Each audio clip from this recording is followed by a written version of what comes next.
Bonjour tout le monde, je suis Marco Bernard, vous êtes sur Promo King, épisode 003. Cette semaine, notre influenceur de la semaine, Mme Danielle Henkel. On est présentement au salon alimentaire de Dubé-Loiselle. Et notre invité de la semaine, le directeur marketing de Dubé-Loiselle, M. Mathieu Lachapelle. Promo King, épisode 003. C'est parti! 900 distributeurs d'articles promotionnels au Québec. Ces distributeurs ont accès à plus de 350 000 items différents. Comment vous y retrouver? Comment savoir où acheter? Un seul vous présente les vraies infos sur le domaine. Un seul a une chaîne YouTube pour vous donner les idées qu'il vous faut. Tout ça à travers le seul show sur la communication par l'objet au monde, ici au Québec.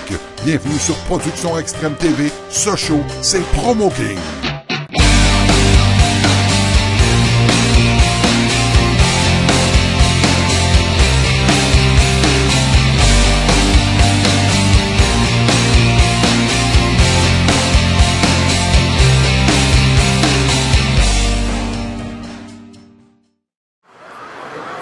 Bonjour tout le monde, bienvenue à notre épisode 003 de Promo King, cette première en dehors des studios de Production Extrême TV.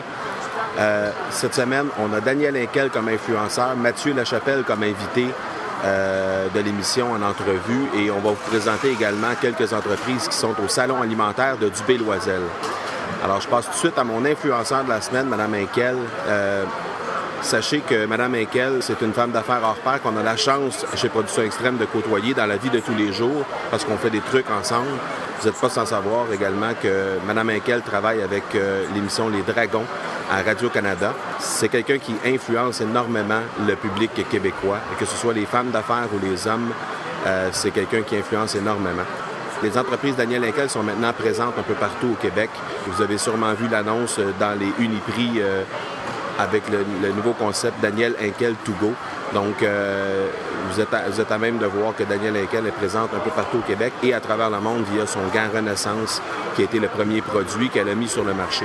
Je vous dirais que l'influence qu'elle a sur mon travail dans la vie de tous les jours, évidemment, je qualifierais ça comme la touche Danielle Henkel. La touche Danielle Henkel, pour moi, c'est le souci du détail. Quand on entre dans ses bureaux, on voit tout de suite la différence. Et si vous regardez les produits qui sont sur le marché également, vous voyez également la différence qu'il y a avec tous les petits détails qui ne sont pas mis de côté dans ce que Danielle Henkel fait et dans ce qu'elle met en marché un peu partout sur les tablettes des grandes pharmacies du Québec.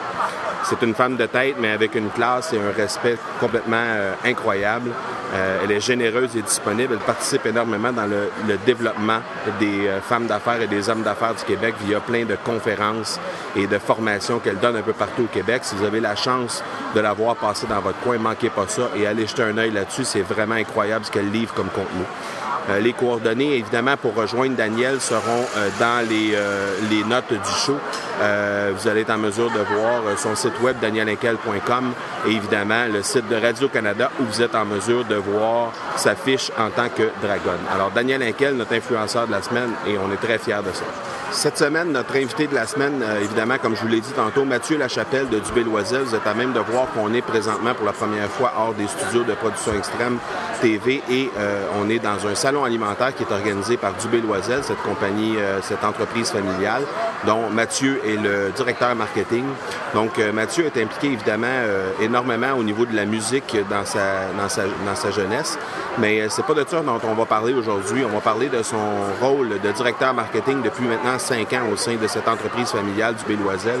Et vous serez à même de voir le développement d'image de marque qu'il a réussi à faire avec son entreprise depuis quelques années. Mathieu, c'est quelqu'un qui a le souci du détail dans son travail, qui est extrêmement méticuleux, créatif et structuré. Vous allez être en mesure de voir tous les produits qui ont été créés au cours des dernières années avec la marque maison de Dubé-Loiselle et vous serez emballé de voir ce qu'ils ont fait, comment ils ont réussi à travailler avec leur image de marque. Donc, notre invité de la semaine cette semaine, Mathieu Lachapelle, et je vous le présente à l'instant.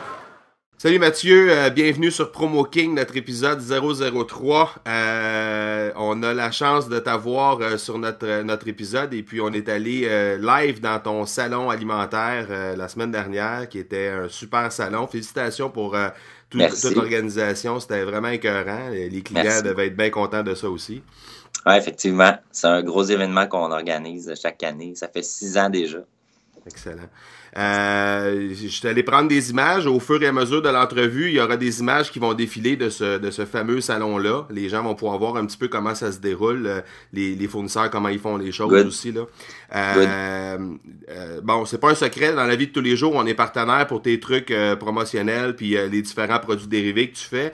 Je sais que au moment où tu es arrivé avec cette entreprise-là qui est du Béloisel, qui est une entreprise familiale à la base, ton premier mandat, c'était de refaire un petit peu l'image corpo, là, toute l'image corporative de l'entreprise.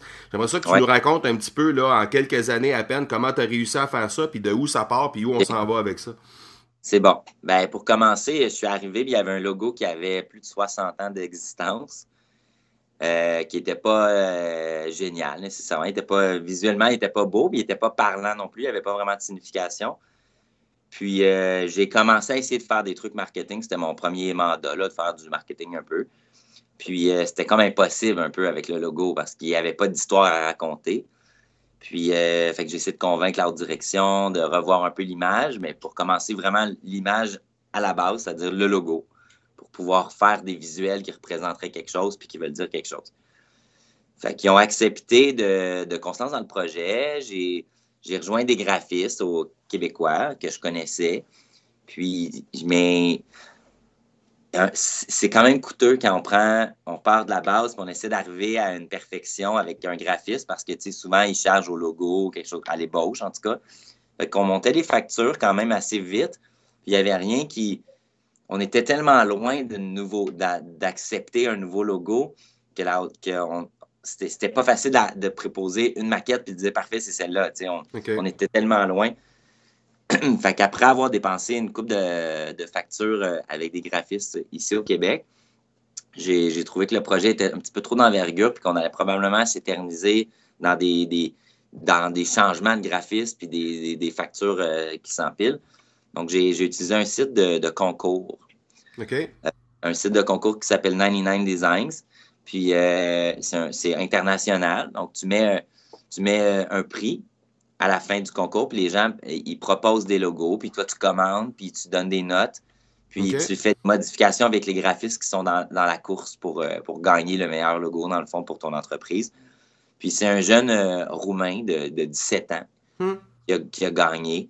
Il parlait pas un mot français, plus ou moins l'anglais, mais on était capable de quand même parler de couleurs puis de formes. Puis en fait, lui, il m'a proposé 50 versions environ du logo. Il y avait une dizaine, j'ai reçu peut-être 1000 logos, là, parce que j'étais vraiment actif. J'ai pris une semaine complètement dédiée à ça. Puis chaque fois que je recevais un logo, je marquais un commentaire. Fait que la personne postait une modification, faisait un changement de couleur, un changement de forme. Puis au final, il y avait peut-être 10 personnes dans la course là, qui avaient fait des dizaines de modifications. Puis il y en a un que j'ai vraiment fait travailler pour avoir une version finale là, qui est arrivée peut-être à 50 esquisses. Là. Ça a été le premier mandat. C'est quand même un truc qui était cool à faire. C'est clair. Puis après, j'ai vraiment enclenché sur tout ce qui venait avec ce logo-là, là, c'est-à-dire tout le changement de branding au complet, avec l'image sur les camions, puis ces choses-là. Quand vous avez amorcé ce processus-là, est-ce qu'il y a eu un peu une genre de définition qui a été établie, à savoir on part avec quoi, quel genre d'intention on va avoir derrière notre logo, qu'est-ce qu'on veut projeter avec le logo et tout ça? C'est parti parce qu'à la base, les gens de l'industrie dans laquelle on fait partie, c'est la distribution alimentaire, puis c'est un marché qui est vraiment primaire. Oui, c'est de la bouffe, mais c'est pas la même nourriture qu'on retrouve à l'épicerie là, avec les beaux packaging d'ailes de poulet là, qui sont alléchants. Nous, c'est des grosses boîtes brunes. Fait que la cage au sport, quand ils achètent des ailes de poulet, c'est dans une grosse boîte brune. Il y a 400 ailes de poulet là-dedans, puis c'est ça qu'ils achètent. Puis nous, notre mandat dans la vie de tous les jours, c'est d'acheter des ailes de poulet de chez un fournisseur, genre Olimel, de les entreposer chez nous, puis d'attendre que le restaurant ait besoin d'ailes de poulet puis qu'il nous appelle. Puis là, on lui livre. Fait que dans le fond, notre vrai mandat, c'est d'être un transporteur de boîtes brunes. Mais c'est pas très glamour. C'est difficile de coller une image à ça parce qu'on est juste un camion dans les faits, tu sais. Fait que, pardon, j'ai essayé de pousser un peu la boîte brune pour utiliser le contenu qui est dans la boîte brune, qui est la bouffe. La bouffe, c'est super passionnant. Moi, j'avais une passion pour la bouffe. J'ai toujours cuisiné, puis j'ai toujours aimé ça, puis je je me suis toujours vraiment passionné pour les packaging de bouffe, surtout dans les petites épiceries fines. J'ai essayé de promouvoir la passion de la bouffe à travers l'entreprise au complet. Fait que d'avoir la notion de la nourriture qui se retrouvait dans le logo, ben ça a été comme la base, la ligne directrice, c'était vraiment ça. C'est de ressentir cette passion de la bouffe-là, cette fraîcheur-là, avec des couleurs, des formes, des icônes à travers le logo pour que ça nous donne une ligne directrice. Puis après ça, on a fait un magazine de bouffe, on a fait un site Internet pour partager des recettes. Mais c'était vraiment c'était de créer un branding qui pouvait être fort, mais qui était vraiment sur la bouffe et non pas juste sur une boîte puis un transporteur de boîte. Oui, exact. C'était la prémisse. Puis vous le faites de façon assez exceptionnelle également. On sait que le marché du domaine alimentaire présentement, c'est un marché qui est pas facile pour en avoir discuté avec toi là, récemment. Ouais. Là, c'est assez compétitif dans les mois qui viennent de se produire, là, les derniers mois. Là, il y a eu beaucoup de changements dans votre domaine. Ce que j'avais en note également, c'était, j'ai montré des images là, de la revue que vous faites, que vous sortez sur une base périodique. Je pense à tous les 3 mois, c'est ça? Exact. Donc, c'est une revue qui présente des recettes, un peu comment faire la transformation et tout ça. Il y a un paquet de trucs, produits dérivés que vous faites, que vous remettez à vos clients, là, que ce soit au salon qu'on vient de faire ou encore lors de vos événements là, un peu partout durant l'année. Il y a aussi le fait que, je pense, vous avez développé votre propre marque maison aussi, là, des trucs que vous faites vous-même, là. Raconte-nous un petit peu comment ça fonctionne, ça. Ben, ça serait ma couronne de la semaine, si ça te dérange pas. Ben, vas-y. La marque maison, une fois qu'on a installé le branding, là, puis qu'on a installé la notion du goût de la bouffe à travers l'entreprise, mais on s'est lancé dans une marque privée, dans le fond. Là, il y a beaucoup d'entreprises en distribution alimentaire qui font ça, la marque privée, parce que on fait des ententes avec des fournisseurs, on a des meilleurs volumes, puis on peut offrir des meilleurs prix, puis une stabilité de produit, fait que les clients ils aiment ça. Mais souvent, c'est comme à l'épicerie, la marque sans nom, puis ces affaires-là, c'est souvent cheap. Ouais. Nous, on voulait faire une marque qui était avantageuse au niveau du prix, mais surtout de qualité pour les clients, parce que c'est la marque du Béloisel. Fait qu'on ne veut pas une marque cheap, on ne veut pas être associé à une marque cheap. Puis je pense que c'est l'Oblast qui l'a fait avec le choix du président. Le président, il est souvent mis de l'avant, là, on le voit dans les pubs. Puis on voit comme qu'il est chez l'agriculteur, puis qu'il travaille le produit, puis à la fin, il y a un beau packaging, puis il y a un bon produit. Ouais. Mais c'était pas nécessairement notre inspiration, mais c'est dans la même vague qu'on a fait ça.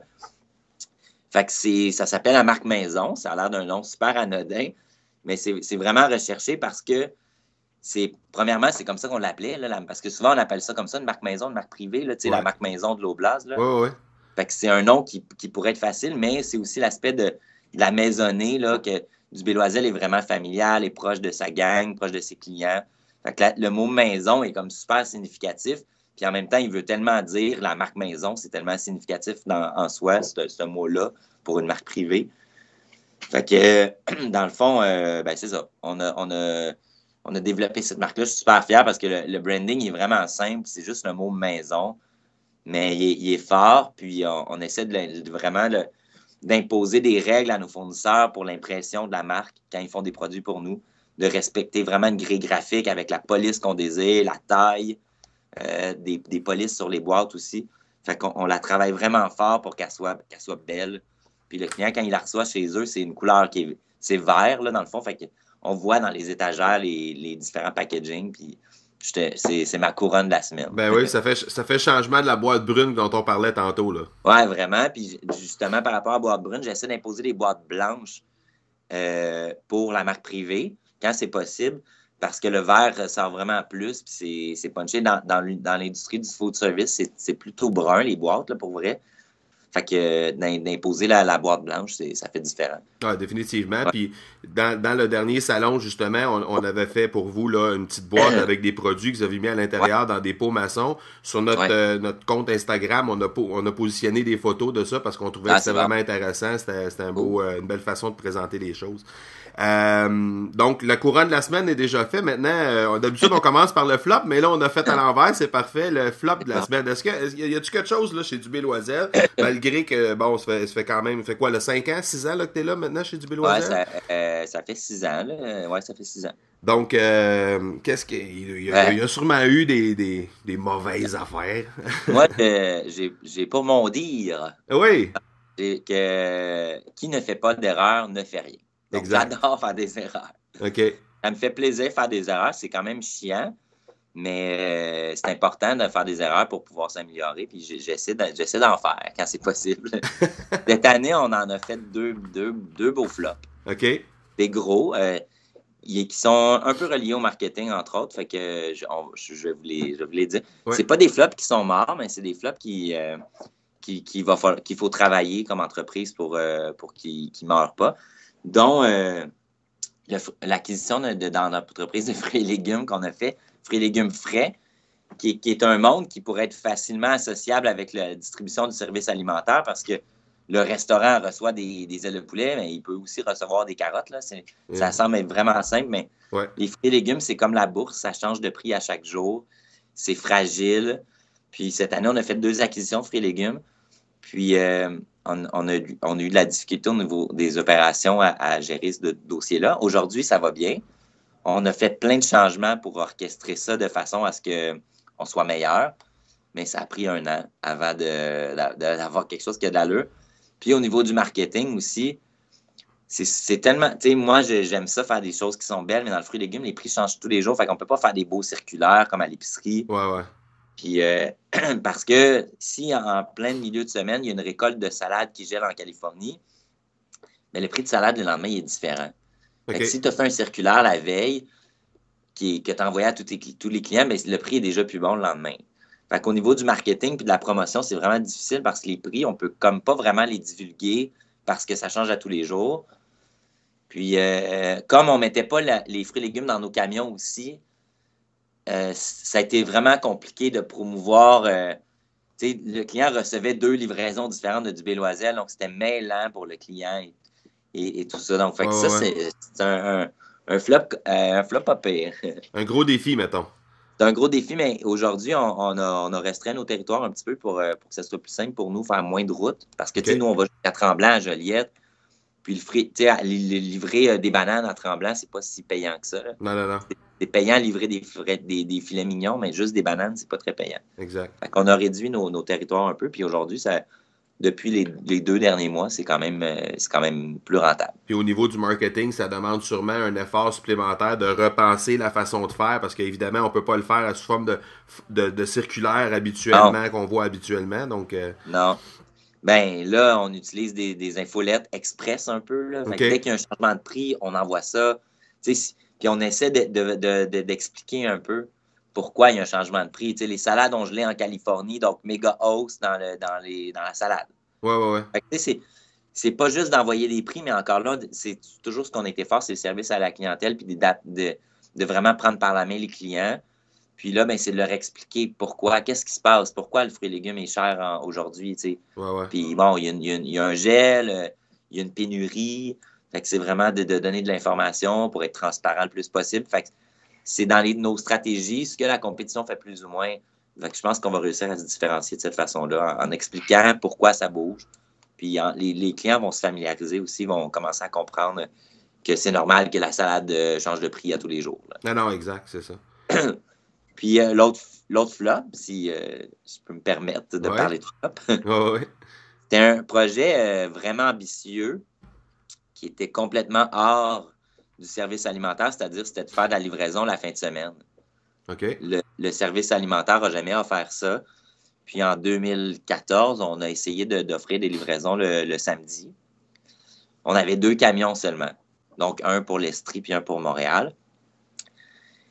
Et ça a fonctionné, mais je pense que c'était au niveau du marketing, on n'a pas réussi à être aussi de divulguer l'information de manière assez performante pour que les clients aient le goût de commander puis de changer leurs habitudes pour être livrés le samedi. De prendre parce avantage. Que comme ça se fait, ben il y a des beaux avantages parce que souvent le samedi, il y a plus d'équipes, parce que c'est des grosses journées. Fait que le matin, ben il y a toute l'équipe de chefs versus la semaine où il y a juste un chef cuisinier. Exact.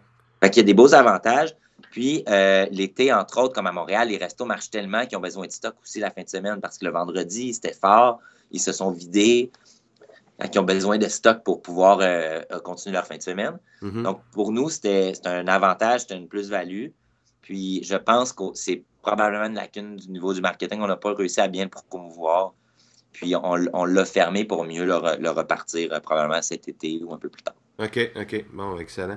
Dans tous ces défis-là marketing que tu rencontres dans ton domaine, j'imagine qu'il y a des points de ressourcement que tu peux avoir, soit des gens que tu consultes ou donc ton inspiration de la semaine, les gens que tu pourrais nous envoyer, mettons, là, ce soit une personne ou un site ou un podcast que tu écoutes ou peu importe. Y a-tu quelque chose que tu peux nous partager?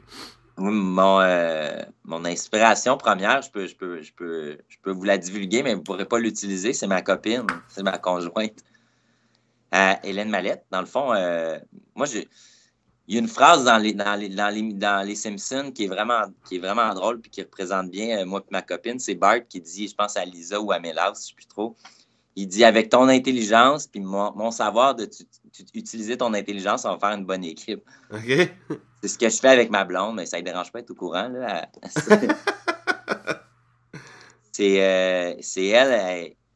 Je puise beaucoup d'idées dans quand j'ai vraiment le syndrome de la page blanche, je l'appelle, puis c'est parti, ça va super bien. Mais sinon, au niveau plus accessible, là, j'ai le premier blogueur que j'ai commencé à suivre, ça s'appelait graphicexchange.com. Okay. C'est un Français, je pense, qui s'appelle Fabien. C'est un blog de packaging. OK.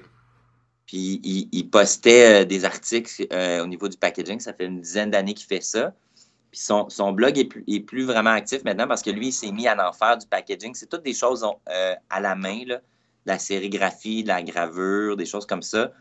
Puis maintenant, ça s'appelle Mr. Cup. Mr. Cut? Mr. Cup. Cup. OK. Comme un cup. Cup, ouais. Puis, dans le fond, ben c'est ça. Donc, ça a été ma première inspiration. Mais sinon, quand je suis épuisé, je vais sur Pinterest, entre autres, beaucoup. OK. J'ai un site qui s'appelle Found. C'est Found avec plein d'F au début. OK. Found. OK. Found.com. Puis, il y a Dieline aussi qui font des awards à chaque année sur les meilleurs packaging. C'est vraiment cool. Il y a différentes catégories. C'est pas mal les trois sites là, que j'utilise le plus fréquemment. Là. OK. Bon, au niveau ça, c'est vraiment au niveau du packaging. C'est pas au niveau nécessairement du marketing général, mais c'est vraiment les packaging. C'est tous les plus beaux packaging du monde. Fait que c'est vraiment le fun à regarder. C'est inspirant. OK. Ouais. Excellent. À part là, le relancement de votre livraison de fin de semaine dans les prochaines semaines, prochains mois, qu'est-ce qui se passe de bon chez Dubé Loisel? Y a-t-il des projets qui s'en viennent?